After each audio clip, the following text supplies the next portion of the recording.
Bo Evropa težave s pomanjkanjem nafte reševala z alkoholom. Evropska komisija naj bi resno razmišljala o uporabi goriva z oznako E20, v katerem je kar 20% etanola. To sicer ni tehnološka revolucija, že zdaj imamo na črpalkah denimo gorivo E10, v katerem je etanola 10%. Pa bi bilo to gorivo res cenejše? Janez Usenik. Nekje zadnja 3 leta so praktično vsi novi avtomobili prilagojeni uporabi goriva E20. Pri starejših pa je to odvisno od proizvajalca.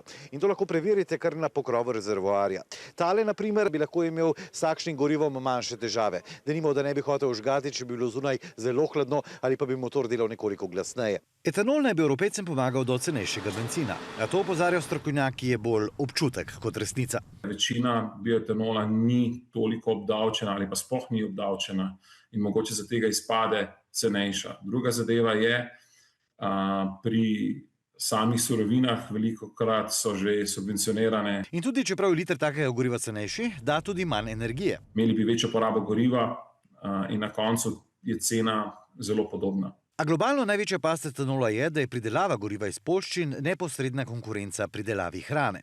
Recimo v Evropi za površino Irskega otoka toliko površin namenjamo proizvodnji. Če bi na to isto površino posadili rastline za hrano, bi lahko nahranili 120 milijonov ljudi.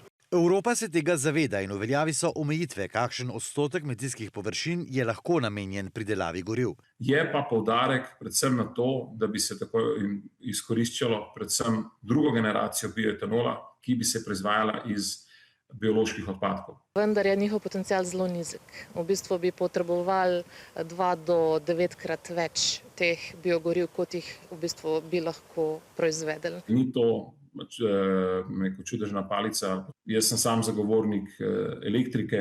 Če bi samo 3% teh površin pokrili z solarnimi paneli in proizvajali elektriko iz obnovljivih virov energije, bi v bistvu proizvedli isto količino energije. In za globalne krize najbrž velja podobno kot za osebne.